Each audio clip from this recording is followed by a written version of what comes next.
saudara, shalom. Apa kabar saudara? Wah ya, saya sudah lama tidak juga melayani di ibadah ini ya. Hari ini kita mau sama-sama belajar tentang yang tadi saudara sudah dengar juga di VOP tentang penyembahan. Ya, tetapi apa yang saya mau bagikan itu sedikit berbeda dalam konteks cinta.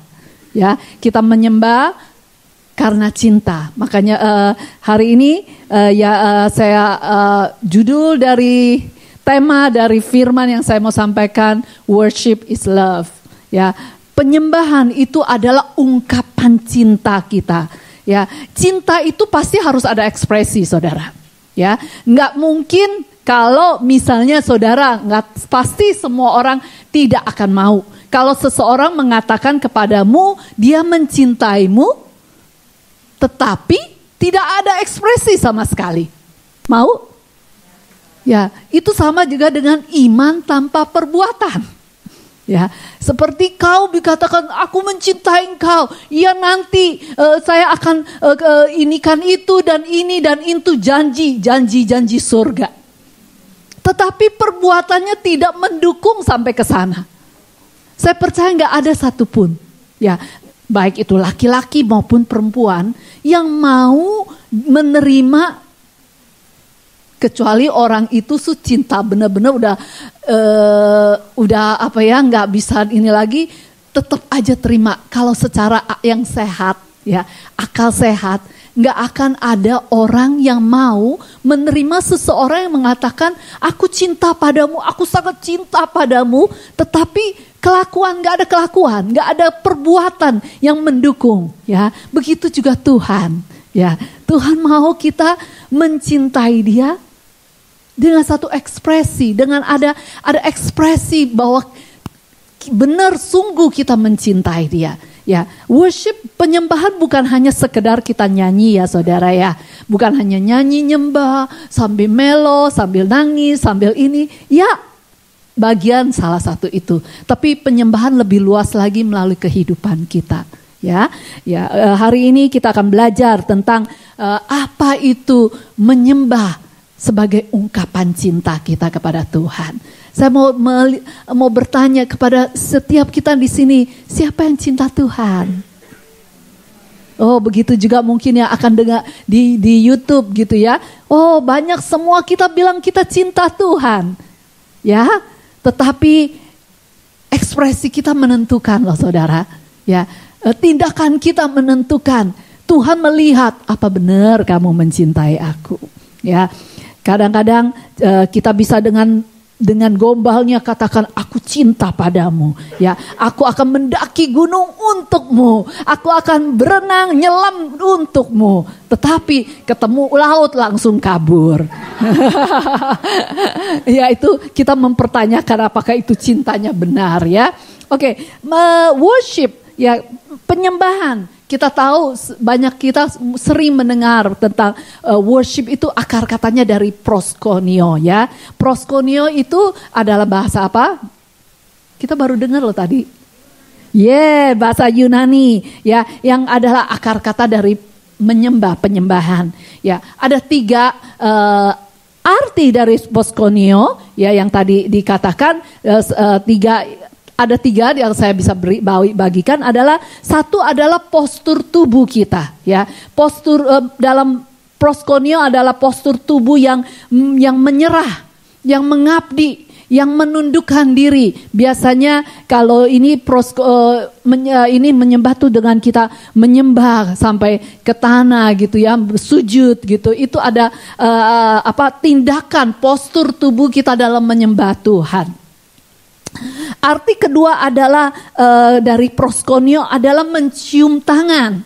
Ya, mungkin kalau yang kita dari bahasa dari Indonesia, kita punya satu kebiasaan bukan, dalam kepada orang tua kita tuh ya begitu. Kita salaman terus kita mencium tangannya ya. Kalau saya lihat sangat-sangat kalau yang orang-orang yang kayak kakak saya Cici ya, kakak perempuan saya tuh, ya dia mengajar anak-anaknya sangat ketat dan bagus banget.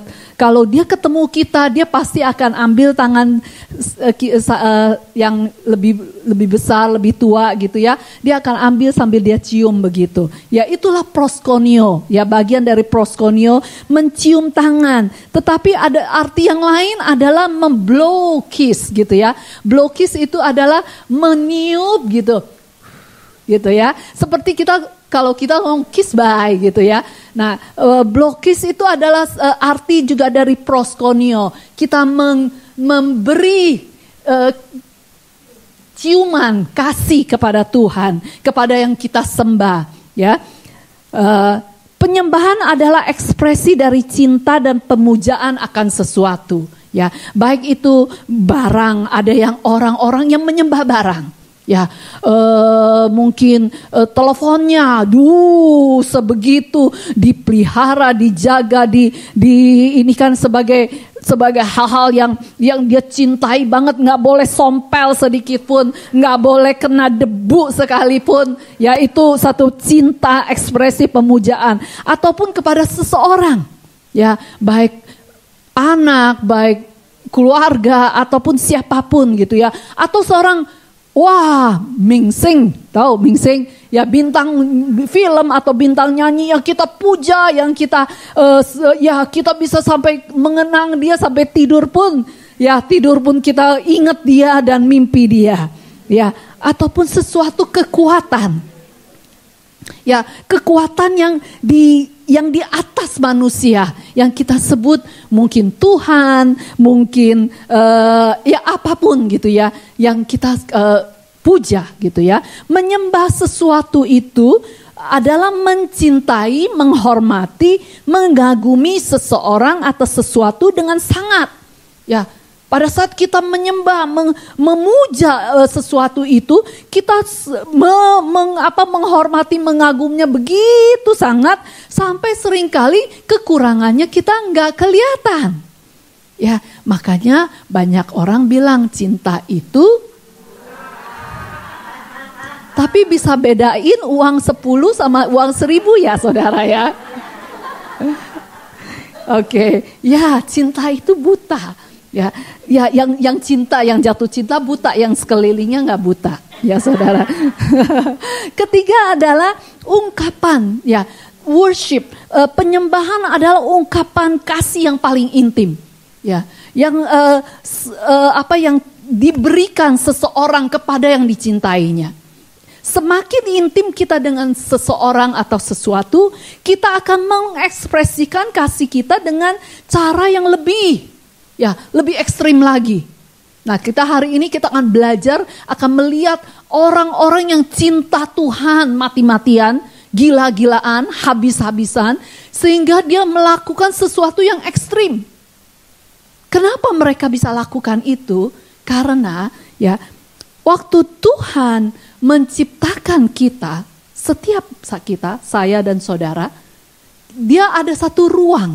Dia berikan satu ruang, yang mana ruang itu hanya bisa diisi oleh Dia, pencipta kita, yaitu kasihnya, hadiratnya.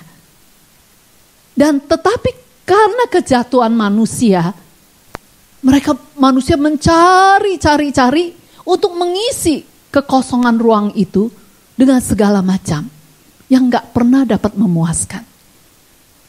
Hanya kasih Tuhan, ya, hanya kasih Tuhan yang dapat membuat kita puas, yang dapat membuat kita bahagia, ya, yang dapat membuat kita rasanya cukup, nggak perlu apa-apa lagi. Pernah merasakan itu? Pernah merasakan itu? Ada? Ada, coba angkat tangan yang pernah merasakan kasih Tuhan. Oh, nggak banyak ya. Coba sekali lagi, ayo. Yang pernah merasakan kasih Tuhan, ya. Sampai saudara merasakan, saudara gak perlu apa-apa lagi. Saudara hanya perlu Tuhan. Ya, apakah sekarang saudara masih merasakannya itu? Yes? Wow, luar biasa.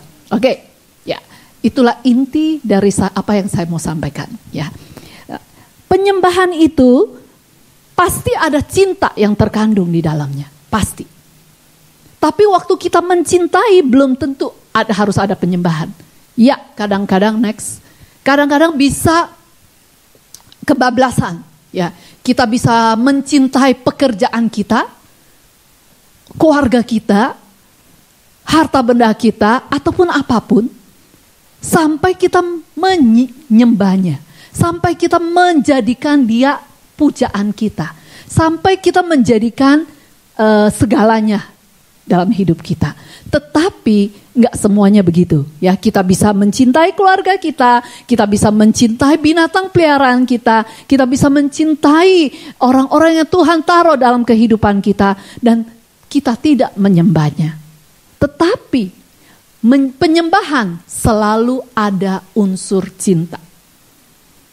Jadi masalahnya adalah cintanya kedalamannya berapa aja, ya. Oke, kita akan belajar hari ini, ya. Kita belajar dua tokoh, ya, dua tokoh yang luar biasa, yang Tuhan banggakan dan bahkan Tuhan tulis di Alkitab mengenai mereka, ya. Nah, kenapa kita perlu cinta dalam menyembah, ya? Karena itu kekuatan cinta itu dapat menerjang segala tantangan, masalah ataupun apapun, ya. Ya, seperti misalnya di Kidung Agung pernah katakan, ya, kita baca, ya, di Kidung Agung, katakan di Kidung Agung 8 ayat 6 sampai 7. Taruhlah aku seperti materai pada hatimu, seperti materai pada lenganmu, karena cinta kuat seperti maut, kegairahan gigi seperti dunia orang mati, nyalanya adalah nyala api, seperti nyala api Tuhan. Air yang banyak tak dapat memadamkan cinta, sungai-sungai tak dapat menghanyutkannya. Sekalipun orang memberi segala harta benda rumahnya untuk cinta, namun ia pasti akan dihina. Ya, itu kekuatan cinta. Ya, coba ingat-ingat, ya. Sekarang mungkin adakah sekarang yang sedang jatuh cinta? Ada? Ya, jangan ngomong sama Tuhan lah, ya, ngomong dulu sama yang manusia dulu aja deh. Ada yang sedang jatuh cinta? Apa sih rasanya jatuh cinta, ya? Kayaknya kalau saya ingat-ingat jatuh cinta dulu saya adalah kayaknya hatinya tuh aduh lololiun, tahu nggak? Kalau lololiun itu kayaknya sini salah, situ salah. Kalau ketemu dia langsung tenang, langsung adem. Ya, dibawa kemanapun rasanya adem. Betul? Ya, itu kekuatan cinta loh, saudara. Ya, jadi ya biasanya kalau saya ingat-ingat jatuh cinta itu begitu. Sepertinya saya tuh lemes, kayak bukan lemes ya, tapi ya udahlah. Kayaknya udah cinta itu membuat kita menjadi pasrah, ya. Pasrah, mau dibawa kemana, mau diperlakukan apa, juga tetap cinta. Sehingga tai kucing pun dianggap coklat. Itulah kekuatan cinta, saudara. Tapi yang sebelah-sebelahnya, ya, yang melihat dia, itu tai kucing loh. Itu bau loh. Tapi bagi yang sedang berasmara, so manis, dunia milik sendiri, yang lain pada kontrak. Ya, itulah kekuatan cinta. Dan kita perlukan, ya, kita perlukan cinta ini. Di tahun kita dimanakan bangkit, jadilah pemenang. Kita gak bisa mundur, saudara. Kita gak bisa jalan di tempat juga. Karena jalan di tempat itu sama aja dengan mundur. Kita perlu melangkah maju. Kita perlu melangkah maju seberapapun langkahmu. Mungkin ada yang langkah langsung begini, ya. Tapi ada juga yang mungkin cuma segini. It's fine, ya. Gak apa-apa, asal langkah. Nah, bagaimana kita bisa melangkah adalah kekuatan cinta perlu. Kita perlu cinta itu kembali bersemi di dalam hati kita. Supaya kalau Tuhan mau memberi kita kita mau bangkit menjadi pemenang, Tuhan menyuruh kita melakukan sesuatu. Biasanya sebelum kita mengalami terobosan atau kemenangan, pasti ada sesuatu yang Tuhan suruh yang melebihi kemampuan kita. Baik emosi, kekuatan, ya. Hanya dengan cinta kita bisa lakukan itu. Amin saudara. Makanya kita perlu jatuh cinta lagi sama Tuhan, yuk. Ayo katakan kepada sebelahmu, yuk kita jatuh cinta lagi sama Tuhan. Ya, kita jatuh cinta lagi sama Tuhan ya. Yes, janji ya. Saya dan saudara, kita sama-sama jatuh cinta lagi sama Tuhan. Kita nggak akan mundur, kita nggak akan jalan di tempat, tapi kita akan melangkah maju. Amin, saudara. Ya, kita akan belajar dua tokoh yang mereka begitu mencintai Tuhan sampai mereka Tuhan pamerkan. Ya, Tuhan banggakan di muka umum. Satu adalah Daud. Ya, kita lihat gambarnya dulu. Ya, Daud. Ya, kita lihat gambar ini apa saudara? Daud membawa tabut Tuhan, dia nggak malu-malu. Ya, nari sampai istrinya bilang, kamu apa nggak salah? Kamu nari di depan budak-budak perempuan. Tapi Daud nggak peduli. Itulah kekuatan cinta, saudara. Ya, kita lihat lagi di Matius 69 ayat 9, itu Mazmur Daud yang menulis sendiri. Dia katakan, sebab cinta untuk rumahmu menghanguskan aku, dan kata-kata yang mencela engkau telah menimpa aku. Di dalam terjemahan voice ya, dia katakan aku telah dihanguskan ya oleh engkau Tuhan. Ya, completely devoted, berserah, komitmen untuk menjagai rumahmu. Saat ketika mereka menghina engkau, mereka menghina aku juga. Itu kekuatan cinta yang begitu membara kepada Tuhan, membuat Daud demi Tuhan. Asal Tuhan senang, dia mau nari, mau di depan budak-budak perempuan, buka bajunya di depan Tuhan, dia nggak peduli. Biarpun istrinya ngomongin, ya apa nggak tahu malu ya kamu ya, maksudnya ya sekarang kata-katanya dari kata-kata saya sendiri, ya sampai Daud katakan, aku bisa mau lakukan lebih lagi. Kalau itu menyenangkan hati Tuhan. Itulah kekuatan cinta, saudara. Kalau enggak cinta enggak mungkin, saudara. Ya, cinta akan Daud itu membuat dia merindukan, memberi Tuhan yang terbaik. Ya, yaitu dia katakan, aku tinggal di rumah yang enak-enak, tapi Tuhan tinggal di kemah. Dan dia mau mendirikan rumah untuk Tuhan, tapi Tuhan katakan engkau tidak akan mendirikannya, tapi anakmu nanti iya.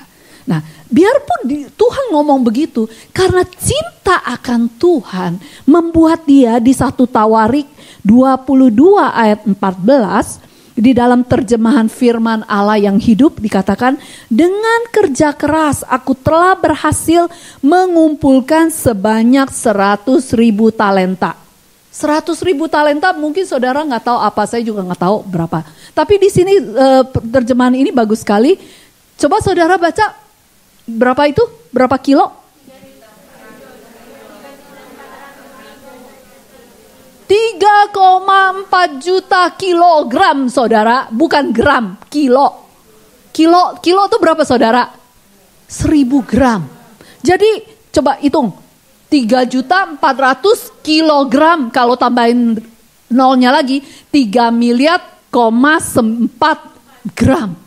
Angka Hongkong dolarnya, rupiahnya saya nggak tahu. Oke, jangan dihitung.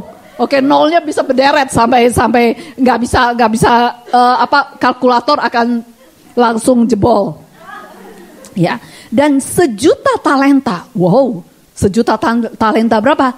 Perak. Berapa tuh juta kilogram?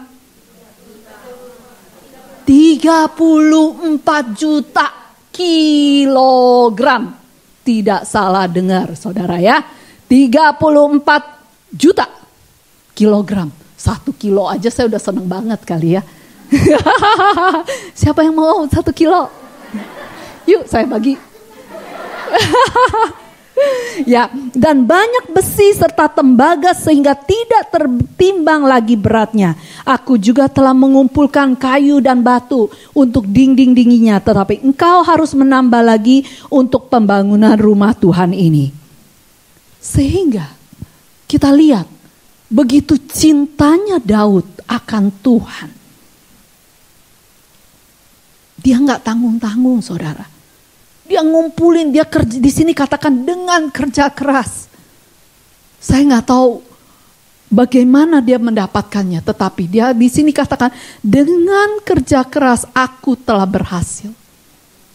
Jadi bukan cuman leha-heho, oh gampang aja dapat 3,4 juta kilogram. Ya, nggak gampang, saudara. Ya, kita lihat di Central Bank Hong Kong nggak tahu berapa juta ya. Kita nanti kita cek ya, saya juga nggak tahu ya. 4,4 juta itu bukan angka yang kecil, saudara. Ya, nggak tahu Amerika ada nggak? Ya, sehingga Tuhan dapat memamerkan Daud dengan di depan semua manusia. Di mana? Di Kisah Rasul 13. Katakan, aku telah mendapat Daud bin Isai, seorang yang berkenan di hatiku dan yang melakukan segala kehendakku. Hanya dengan kekuatan cinta akan membuat seseorang berkenan kepada Bapa dan pasti akan melakukan kehendaknya. Biarpun susah, biarpun penuh pergumulan. Jadi, kita perlu apa? Cinta. Cinta. Katakan cinta. Cuman modal cinta toh. Modalnya cuman cinta loh, saudara. Ya, modalnya cuman gini nih. Kedua, di perjanjian baru ya, saya coba mencari satu di perjanjian lama, satu di perjanjian baru. Mungkin saudara kau bilang, ya kan itu dulu, ya itu kan Daud. Nah, sekarang kita lihat Maria, ya Maria Magdalena. Ya ini Maria Magdalena. Ya. Di Lukas 7 ayat 36 sampai 50 nanti saudara baca di rumah ya. Dikatakan bagaimana mencatat Maria yang begitu menyentuh hati siapapun yang menyaksikannya, selain mereka yang hatinya sudah dikeraskan ya. Di sini dikatakan di Lukas 7 ayat 41 sampai 47. Saya bacakan di firman Allah yang hidup, katakan, Yesus menceritakan perumpamaan ini kepadanya. Seorang meminjamkan uang kepada 2 orang. Kepada yang seorang yang meminjamkan 500 dinar dan kepada yang lain 50 dinar. Tetapi keduanya tidak dapat mengembalikan uang itu. Orang itu dengan rela mengampuni dan membebaskan mereka dari utang mereka. Menurut pendapatmu, siapakah di antaranya keduanya akan lebih mengasihi Tuhan? Mengasihi orang itu. Ya, orang ini bertanya tuan rumah yang Tuhan Yesus datangi, orang Farisi namanya Simon. Dia mengatakan harusnya Tuhan tahu tuh siapa yang lagi ciumin kakinya, melapin kakinya. Ya, Tuhan Yesus langsung memberi perumpamaan ini, menceritakan ya. Saya rasa orang yang paling besar hutangnya, jawab Simon. Benar, kata Yesus. Lalu ia berpaling kepada wanita itu dan berkata kepada Simon, lihatlah wanita yang sedang berlutut ini, ketika aku memasuki rumahmu, engkau tidak memberi aku air untuk mencuci debu dari kakiku. Tapi ia mencuci kakiku dengan air matanya dan mengusapnya dengan rambutnya. Engkau tidak mencium aku sebagaimana lazimnya orang menyambut tamu, tetapi Ia telah berkali-kali mencium kakiku sejak aku masuk. Engkau tidak meminyaki kepalaku, tetapi ia telah menuangkan minyak wangi yang mahal sekali ke atas kakiku. Karena itu dosanya yang banyak telah diampuni, karena ia sangat mengasihi aku. Tapi orang yang menerima pengampunan sedikit, sedikit pula kasih yang ditunjukkannya. Kita lihat Maria. Waktu zaman lalu, ya di daerah Timur Tengah itu daerah yang penuh pasir ya, selalu itu daerah padang pasir gitu ya, penuh debu gitu kan, dan mereka dulu nggak ada sepatu seperti kita yang tertutup begitu ya, yang ya tertutup gitu kan mendingan lah gak ada debu ya. Nah biasanya yang kalau kita lihat cerita foto-foto dulu itu mereka memakai sendal. Ya, sendal yang pasti penuh dengan debu. Dan waktu dikatakan di sini Tuhan Yesus gak dikasih air untuk, biasanya di rumah orang Yahudi di depannya itu ada tempayan gitu. Tamu datang cuci kaki dulu baru masuk ke rumah. Ya, tapi Tuhan Yesus katakan kamu gak menyediakan aku air untuk mencuci gitu. Jadi berarti bayangkan cuci kakinya itu pasti berdebu. Ya, kita nggak tahu apakah kaki Tuhan Yesus bau atau apa gitu kan ya, kita nggak tahu.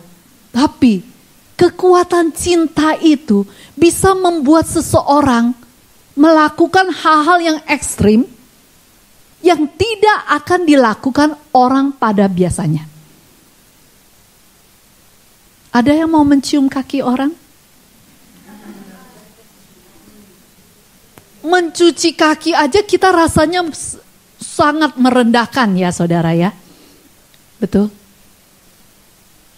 Kecuali orang-orang yang mau merendahkan diri mencuci kaki seseorang. Itu satu kerendahan hati, satu sikap untuk merendahkan diri. Ya. Maria bukan saja mencuci, tapi dia menciumi. Dia memakai rambutnya. Ya, yang adalah rambut ini berbicara tentang kehormatan, tentang mahkota seorang wanita. Dia pakai rambutnya untuk melap kaki Tuhan Yesus. Dia pakai air matanya untuk mencuci kaki Tuhan Yesus. Kalau bukan cinta, tidak akan pernah dilakukan. Dan lagi, bukan hanya itu, dia beli minyak. Di sini gak katakan minyak itu seharga, tapi di terjemahan yang lain dikatakan minyak itu mahal banget. Ya, 1 tahun gaji saudara, dia tuangkan untuk Tuhan.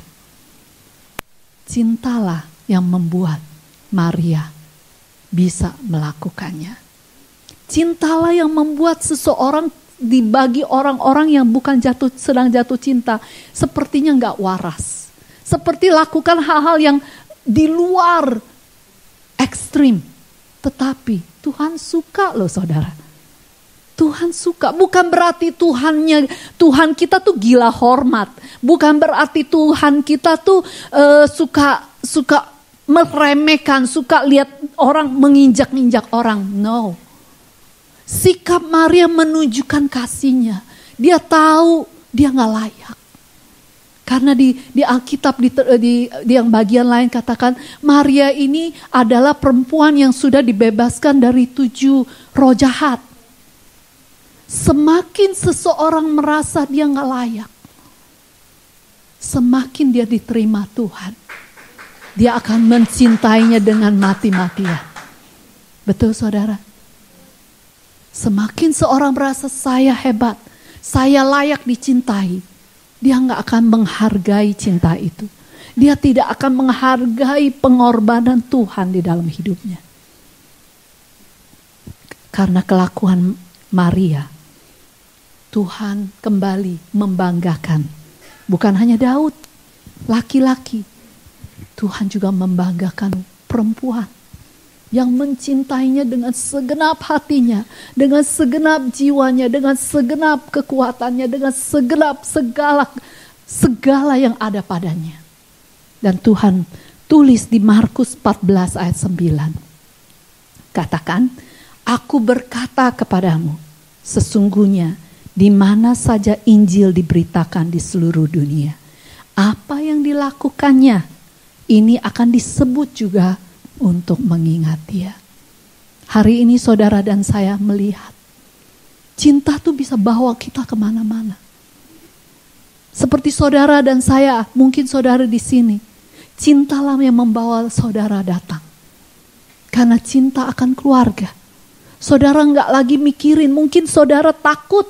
Saudara waktu pertama datang Hong Kong tuh kayak apa ya? Ya, orangnya seperti apa ya, bahasanya juga kagak ngerti. Ya, mungkin yang saudara tahu cuma toce. Ya.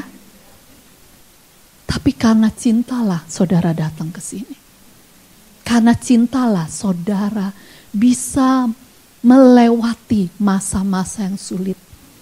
Dengan majikan, dengan bahasa, dengan orang-orang di sekitar yang saudara baru di tempat saudara, bagi saudara. Karena cinta. Yang menjadi pertanyaan saya hari ini, seberapa saudara mencintai Tuhan? Seberapa saudara mencintai Tuhan? Apakah cinta yang dulu yang pernah saudara alami, jatuh cinta dengan Tuhan? Pasti setiap kita, saya percaya setiap kita yang sudah menerima Yesus sebagai Tuhan, pasti ada ceritanya. Bagaimana kita jatuh cinta sama Tuhan? Betul? Ya, coba yuk ingat-ingat lagi. Bagaimana ya pertama-tama saya jatuh cinta sama Tuhan? Bagaimana saya merindukan Tuhan? Bagaimana saya bergairah? Kayaknya nggak capek-capek baca Alkitab, nggak capek kalau disuruh, ayo kita menara doa, ayo kita kesini, ayo kita kesana. Kita nggak merasa capek. Apakah keadaan yang sama masih terjadi sekarang? Yes. Bersyukur kalau saudara masih bisa mempertahankannya. Tetapi kalau sudah pudar, kalau sudah, saya berharap tidak hilang sama sekali, masih ada. Ayo cepet-cepet yuk kita bangkit lagi yuk. Jangan sendirian. Semakin kita sendiri, semakin akan hilang kita. Tapi biarlah kita secara korporat, ibadah kedua ini kita sama-sama gandengan tangan, kita sama-sama katakan, yuk kita bangkit, yuk kita kembali ke kasih mula-mula. Itulah kekuatan, itulah yang membuat saudara dan saya boleh terus mencintai Tuhan. Jangan jauh dari Tuhan, saudara, karena nggak akan pernah jauh dari Tuhan itu lebih enak daripada dekat dengan Tuhan. Karena kita memerlukan kasih Tuhan. Hanya kasih-Nya yang bisa membuat kita bahagia. Hanya kasih-Nya yang membuat kita utuh, saudara. Amin, saudara. Yuk, saya mau minta kembali singer WL datang.